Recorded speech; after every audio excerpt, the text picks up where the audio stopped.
Hey everybody, Dr. O here. We're going to have some real talk about loose skin. Right?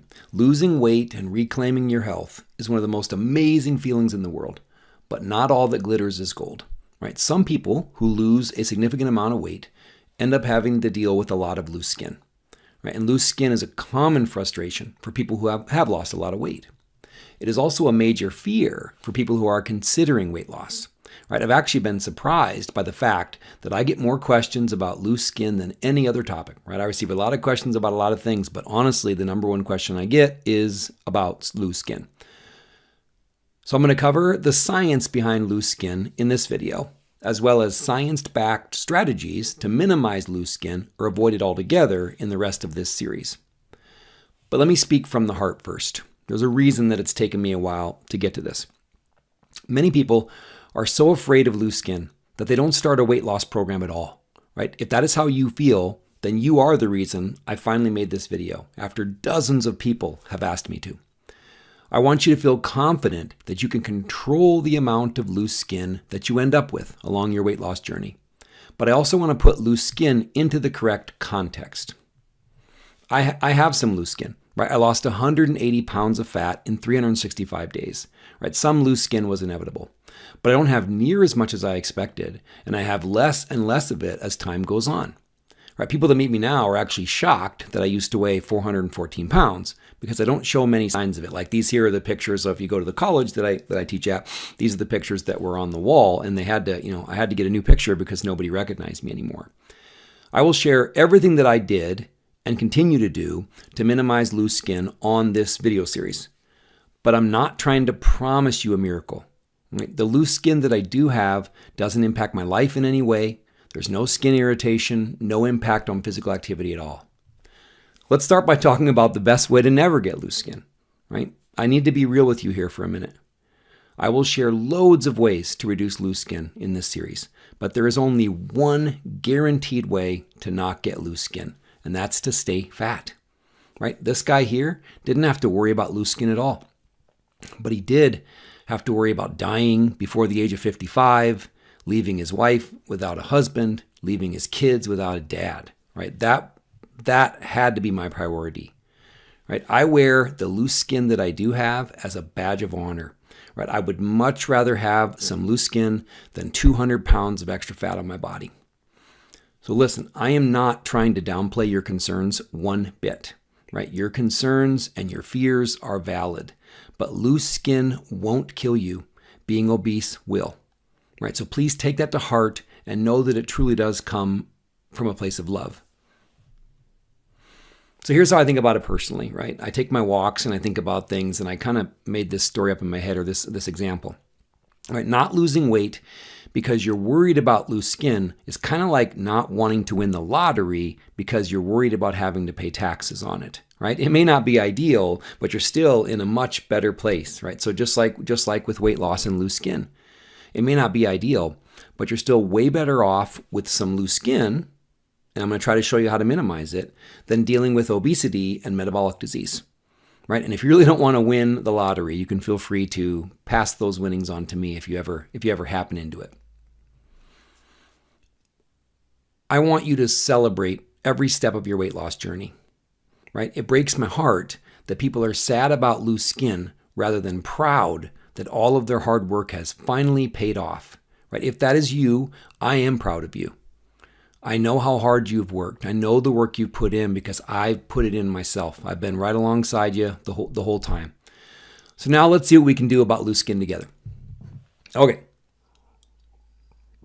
So why do we even get loose skin? We have to start there because that impacts the solutions that we're going to go after. So in this video, we're going to look at what causes loose skin, and we're going to look at risk factors for loose skin, which include genetics, age, the amount of weight you lose, the rate of weight loss, and then your poor lifestyle choices. I'm definitely going to share a lot of my opinions about the rate of weight loss because that's one of the most common questions I've got when people found out that I lost 165 pounds in 1 year. That brings up that part of the conversation.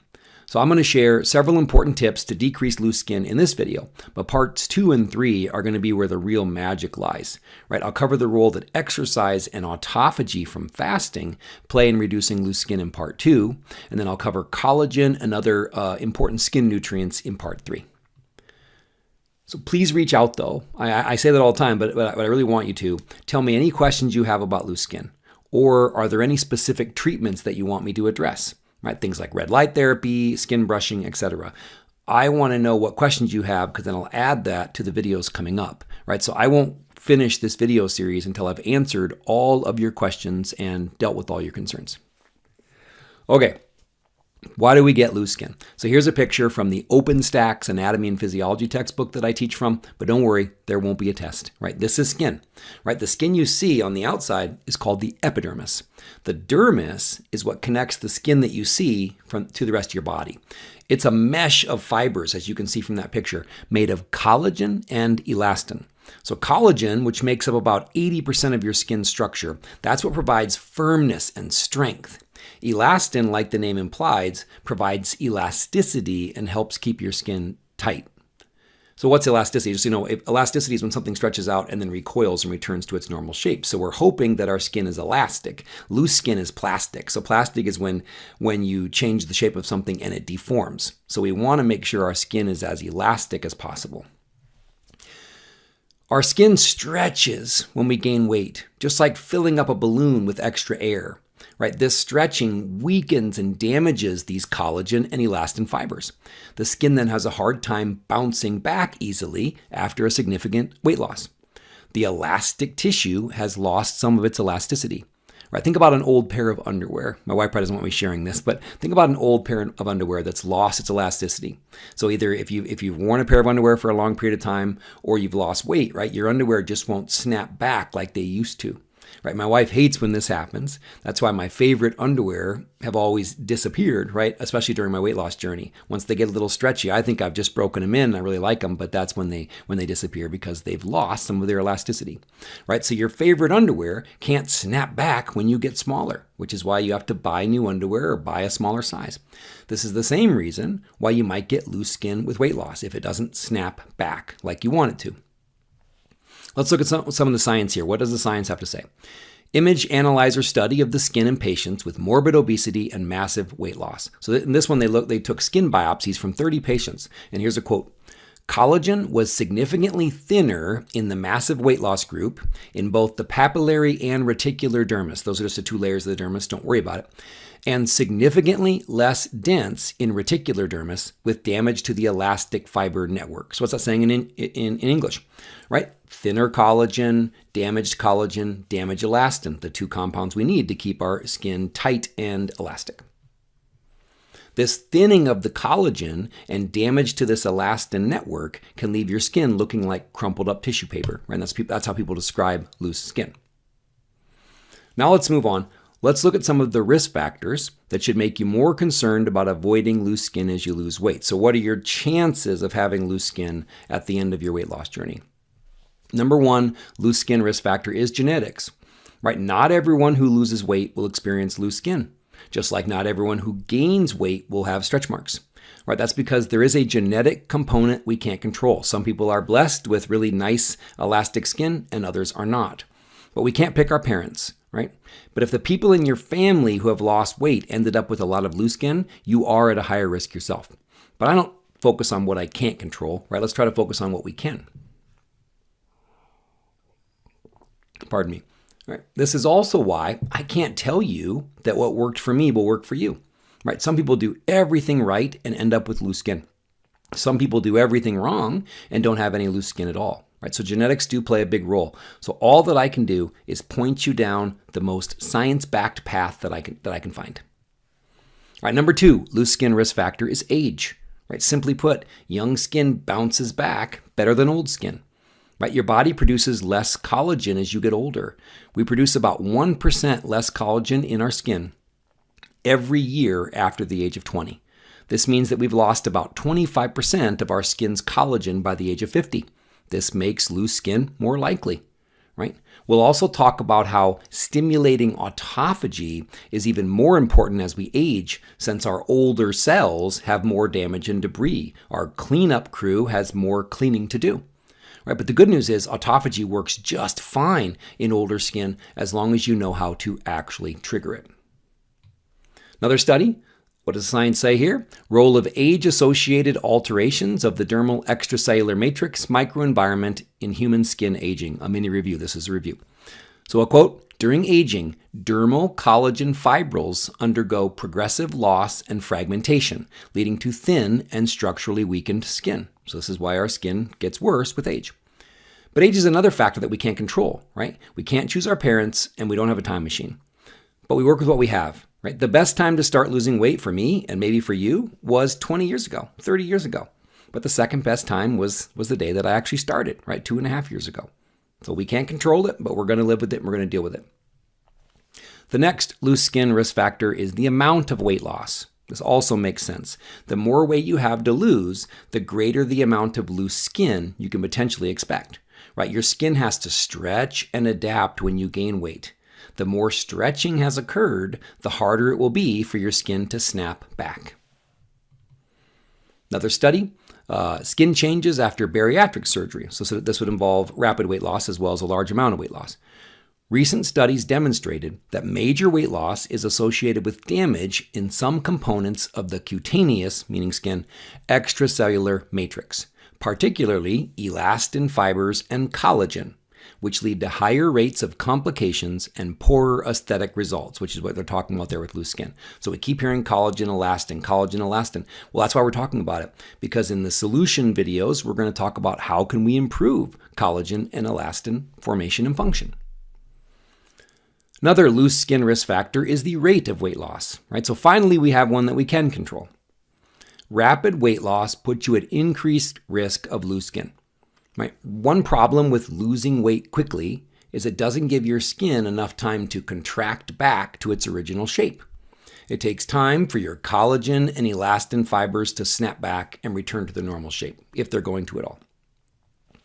So, slow your weight loss if you want to minimize your loose skin. Let's say you're older, maybe you have poor skin genetics, maybe you have a lot of weight to lose. Well, you may want to slow your weight loss down then to minimize how much loose skin you end up with. Give your skin some time to adjust to the smaller you as you go. But, and this is a big but, I don't really know what to think of this, right? This is kind of the hardest part of this video for me to talk about. Why? Well, the good news is that slowing your weight loss leads to the potential for less loose skin, but we really don't know how much it'll help, right? I haven't seen like randomized controlled trials that had people lose the same amount of weight over a faster or slower timeline and then actually seen the end results. So it might help, but it might not. Right? The bad news is slowing your weight loss might decrease the chances that you actually reach your goal. And it might not even matter in the end. So what do I mean by this? Right? People who lose weight quickly typically have a lot of weight to lose. So it's hard to tell if it was the speed of weight loss or the amount of weight loss that increased the risk of loose skin. Purposely slowing your weight loss down to protect your skin will have to be a personal decision. Right? As for me, I'm glad that I lost weight quickly. Right? I transformed my health over a short period of time, and the quick rate of weight loss is what motivated me to stick to the plan. Right? I fear that slowing your progress down too much might cause some people to give up. Right? So I personally wouldn't trade a little bit of loose skin for doubling the amount of time that it took me to lose the weight. But you will have to make that decision for yourself. I'm definitely not saying it's a bad idea. There's lots of reasons to want to lose weight slowly. I just can't promise you that if you purposely slow your weight loss that you won't have loose skin at the end of the journey. So what's the science say here? Skin protein profile after major weight loss and its role in body contouring surgery. This study showed that there was a persistent increase in inflammatory markers in skin after rapid weight loss. So your skin is inflamed when you lose weight really quickly. So we'll talk about how anti-inflammatory compounds might help. It also showed a decrease in a type of collagen called collagen 14, as well as an increase in what's known as immature type 3 collagen. Don't worry about that, but again, rapid weight loss seemed to change the type and amount of collagen that was in the skin. So we will come back to this point later in the series when we are talking about collagen. All right, so we were talking about rate of weight loss here. All this being said, you know by now that I'm a huge fan of losing fat as fast as you can without losing any lean mass like muscle. So I want you to be very smart about how quickly you lose weight. I just have different priorities, right? When I tell you to slow your rate of weight loss, I'm telling you to do it so you don't lose muscle. But if you slow your rate of weight loss, you may also protect your skin as well. So I talk more about the importance of rate of weight loss here for preserving your muscle mass and your metabolism in this video, if you want to watch it. All right, the last risk factor or group of risk factors for this video, poor lifestyle choices. Right, I can't cover these in detail here, but anything that is bad for your skin will make you more likely to have loose skin after weight loss. Right, I can certainly expand on these in future videos. If you have questions, just ask. So we see excess sun exposure, smoking, dehydration, stress, poor sleep, a nutrient deficient diet, and sugar consumption. So let's talk about a few of these. Excess sun exposure does reduce collagen and elastin production. Remember the two key ingredients to healthy skin. Getting too much sun or getting enough sun to damage your skin will decrease the two main ingredients we need. So that's a bad idea. Smoking, not only does smoking damage the collagen you do have in your skin, it actually reduces the production of new collagen. So getting too much sun and smoking, both really bad ideas. Let's look at sugar a little bit as well. I have a couple things I want to show you here. So what's the science say about sugar and skin health? So dietary sugars and endogenous formation of advanced glycation end products, emerging mechanisms of disease. So advanced glycation end products are just basically proteins that are damaged by glucose in your body. So too much sugar accelerates skin aging by forming cross-linking collagen fibers. So the collagen you do have is just not as healthy as it should be.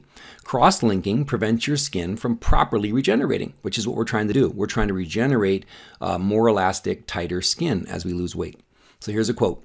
Emerging evidence indicates that high dietary simple sugar consumption can represent a substantial source of endogenous AGEs or advanced glycation end products. And then also there's research that shows that fructose, and all the research shows this, fructose is more reactive than glucose in generating these glycation precursors.